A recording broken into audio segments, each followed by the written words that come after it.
This mix was sent in by Alex. All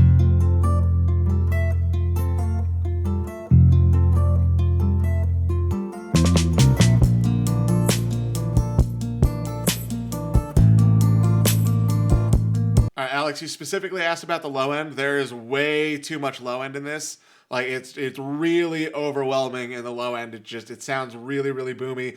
Both the bass and the kick drum, you've boosted everything below like 100 hertz, just way too much. Let's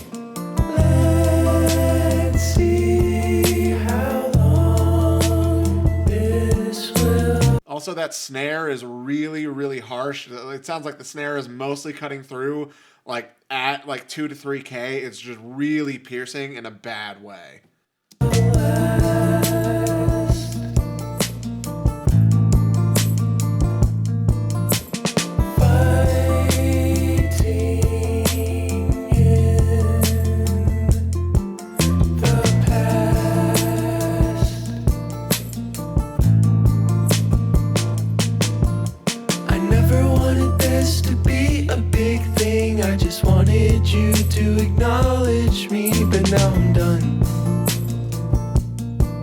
Yeah, dude, the hi-hat and the snare are both cutting through a bunch in that like 2 to 4K range, and that's like the only thing really poking through in the high mids. The vocals could probably come up more. That's going to help a lot. The guitars could probably come up a bit, but it feels like really everything above like 800 hertz is just lacking a little bit, which is why the low end feels so overwhelming. Like things are decently well balanced from like 100 up through like 500-600, and then everything really starts to drop off except for the snare and the hi-hat, which are just really, really piercing. If you brought the vocals up in volume a little bit, if you brought the guitar up in volume a little bit and balanced out the high end from like 800 and up, then it probably wouldn't feel as piercing and it wouldn't feel as boomy in the low end. But like, so really balance is going to be your first thing. Definitely fix the balance of some things, but there's definitely some EQ problems here as well. Especially you've boosted the high mids too much in the snare and the hi-hat, and they're really, really piercing in those high mids. But like I said, bring the volume of the vocals and the guitar up a little bit. That'll help a lot. But you also might need to do some EQ work to balance things out a little bit more.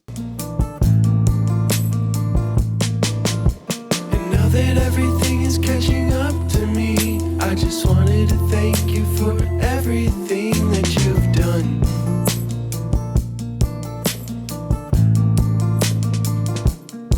They say don't fly too close to the sun 'cause it burns, and if you don't let go, you'll never learn what it's like to be. Yeah, dude, this is pretty painful with the way the snare and the hi-hat are right now.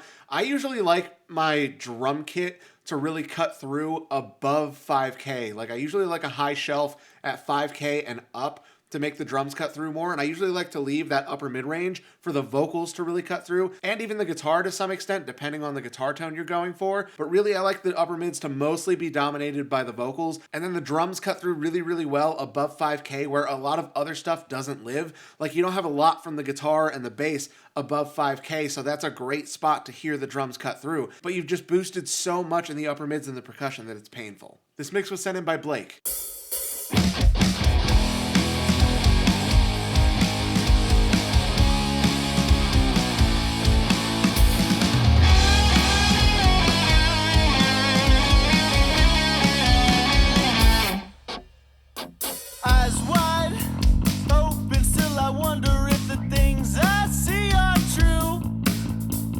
All right, so first things I'm noticing, the overall EQ on everything isn't that bad. It feels like you might have overdone it a little bit. It feels like things aren't really gelling together, and that might be a result of over EQing. But really the main things I'm noticing here is the guitar tone is not great. Like I really don't like the guitar tone. The lead tone wasn't too bad, but the rhythm guitar tone does not sound good.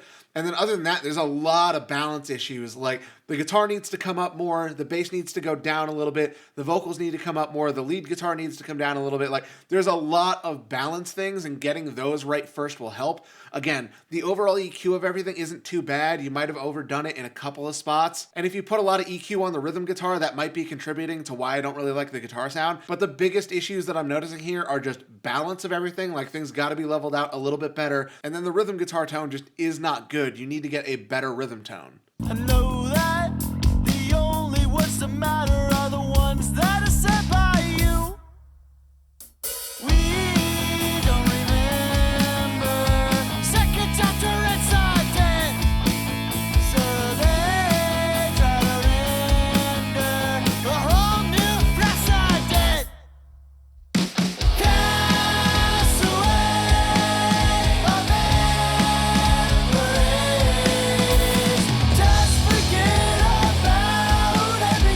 You've also definitely overcompressed things. It feels like you just squashed the life out of everything. Like there's not really much dynamics. It doesn't feel like everything's like moving the way it should.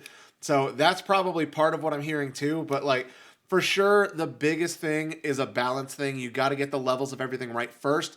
Like it really feels like, especially with the compression, it feels like you started to compress things before you had a good balance of the faders, and that's just killing it. It's making it feel like everything's separated. And you also probably compressed the individual tracks rather than compressing on the mix bus. Like that's a big part of it. It really feels like each individual element has been overcompressed and then thrown together. You really need to get the workflow right. You got to balance the faders first. Don't open any plugins. Then you compress the mix bus. Then if you still need some more compression in other spots, then you can go and compress individual things. But like the first plugin that I usually add on an entire mix is my mix bus compressor. That's after I've gotten a really good balance of the faders. You need to get a good balance first because that is the foundation for everything. Then after that, just a little bit of mix bus compression goes a long way. You end up putting a lot more compression if you start compressing the individual elements first than if you start with mix bus compression. If you start with mix bus compression, you can do just a little bit and it goes a long way to help the song. So yeah, biggest things, get the balance right, don't overcompress things, and get a better guitar tone. This mix was sent in by Jason.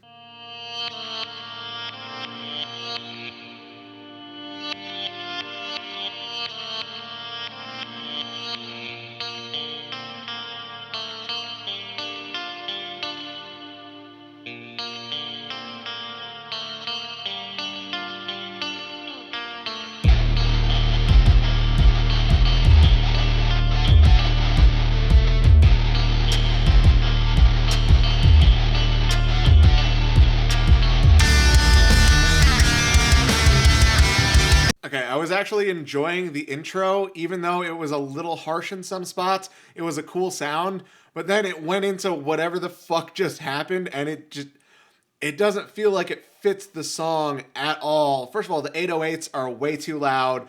The rhythm guitar tone that comes in the background, that distorted guitar, that doesn't sound good. Like there's balance problems. Like the intro does not fit the song at all. Like, so honestly, in this case, I would just scrap the intro entirely because it has nothing to do with the rest of the song unless it goes back into something like that later at some point. But like, it doesn't feel like that intro has anything to do with the song at all.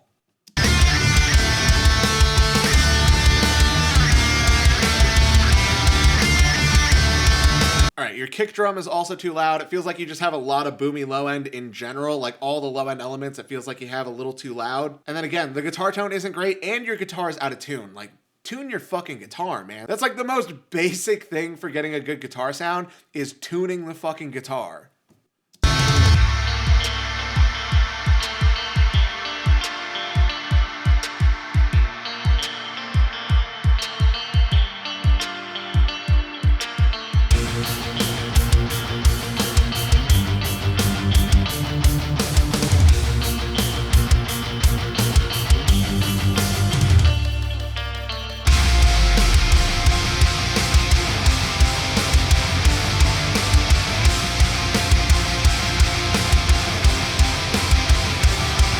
Yeah, dude, everything below like 100 or 150 hertz is just way too loud. I'm assuming whatever you're mixing on, you can't hear the low end. Everything above that is actually pretty well balanced. Like from 150 all the way to the top, like that all feels good. Like if we just took out some of the low end, this would probably feel a lot better overall. But for sure, there's way too much low end going on. You've also definitely overcompressed a lot of things.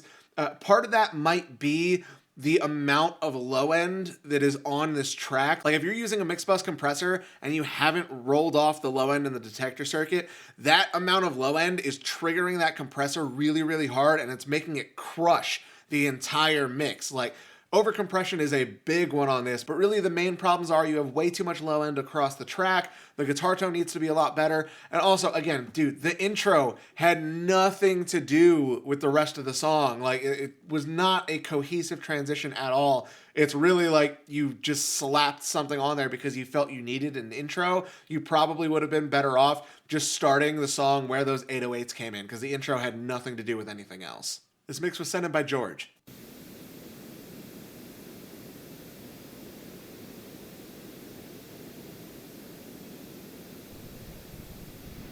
Dude, you just have like 16 seconds of static at the beginning. What's up with that?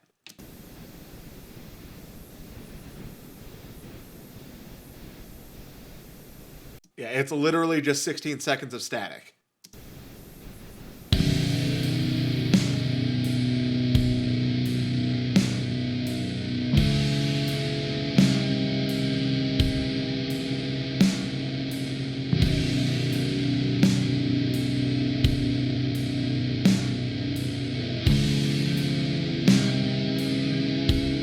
Okay, you've definitely over EQ'd things. Your guitar's out of tune and just overall not sounding great so far.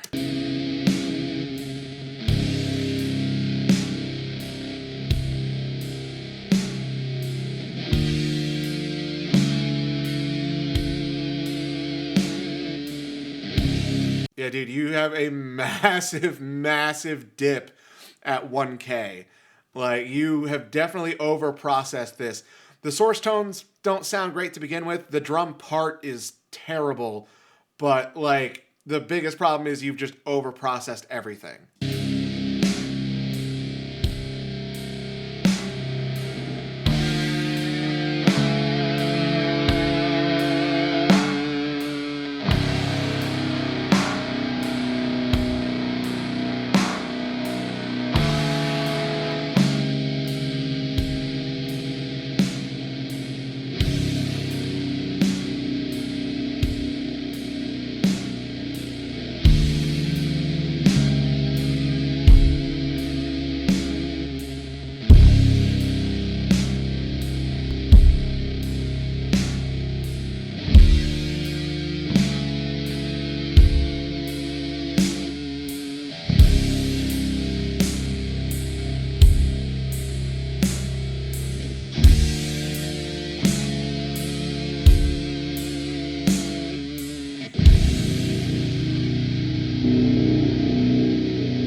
Also, halfway through the song here, we suddenly got a lot more low end when there wasn't any earlier.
Okay, whatever EQ you have on this track, just take all of it off.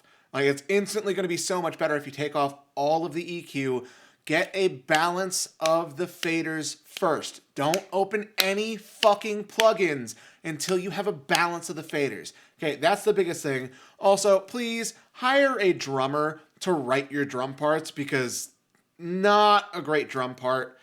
The guitars, it's genuinely difficult to tell if the guitar tones were good before you EQ'd them or not. Since I kind of sort of fixed them with this EQ, I'm going to guess that it was probably at least halfway decent before then. But like, for sure, whatever EQ you had on this mix, just take it all off, please. Like, do yourself a fucking favor. Take off all of the EQ, get a good balance of the faders before you open any plugins, and don't EQ things in solo. Okay, that's the big thing. Like, don't try to EQ things so they sound good on their own, because it never fucking works. EQ everything in context, but again, only after you have a good balance of everything. No plugins until you have a good balance. So I know in these videos we're really focused on the mixing process, but the root cause of a lot of the problems we run into here are really based in the recording side of things and not in the mixing side of things. The mix is only ever going to be as good as the source recorded tracks allow them to be. If you get a better source recording, the better your mixes will be every single time. And it's for that reason that I put together my home recording cheat sheet. This is a free guide that helps you get better recordings on your own at home. I just updated it for 2025. I added a bunch of helpful diagrams, I added some bonus tips, and I made some changes to some old tips to update them for where things are now. If you want to check that out, you can find a link to it in the description below, and I really hope it's helpful for you.